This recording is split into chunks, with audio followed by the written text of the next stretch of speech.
Avec le départ de l'aménagement, environ 6 361 emplois nationaux, dont 3 390 emplois directs et 2 971 emplois indirects seront affectés, selon un document fourni par la mission onusienne.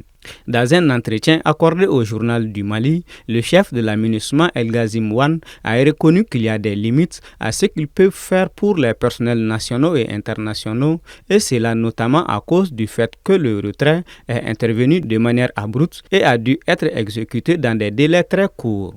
De son côté, le gouvernement de la transition a pris un certain nombre de mesures, parmi lesquelles l'élaboration d'une stratégie d'insertion des anciens travailleurs de l'aménagement. L'aménagement, c'est vrai qu'il y a des personnels qui sont déjà des fonctionnaires. Ils sont en disponibilité. Comment faire en sorte que ces personnes-là puissent retourner rapidement dans leur service d'origine? Pour eux, il y a moins de problèmes. Parce que le processus consiste à diligenter leur retour en activité. Mais pour ceux-là, alors qu'ils ne sont pas des fonctionnaires, il s'agit de les apprendre à se reconvertir, de les apprendre des métiers, de les inculquer des notions de l'entrepreneuriat. Donc pour qu'ils puissent vraiment avoir la capacité d'entreprendre. Ce n'est pas ça seulement. Et ça, s'ils sont formés, ils ont été formés de façon technique dans les centres de formation professionnelle. On les a donné des notions d'entrepreneuriat. Il s'agit de les mettre en relation avec les institutions de microfinance.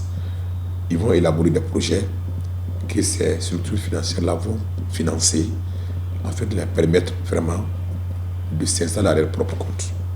Déjà, selon l'Organisation des jeunes patrons, beaucoup de ces anciens travailleurs de l'aménagement, à travers leurs compétences, ont déjà emprunté d'autres voies.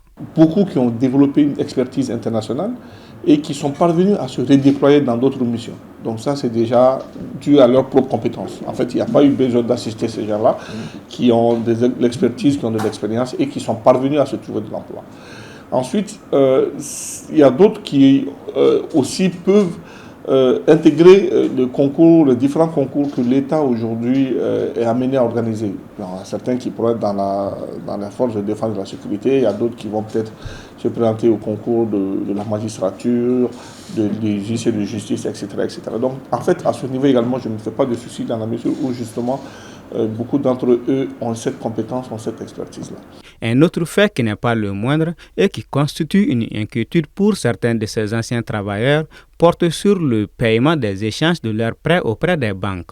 Pour ces travailleurs, donc, il y a un protocole d'accord en vue donc, pour pouvoir atténuer le remboursement alors des créances qu'ils ont contactées auprès des banques. Ça fait partie de la stratégie, donc pour pouvoir les aider à rembourser de façon à ce que ça ne pèse pas trop sur eux, rembourser ces encours-là.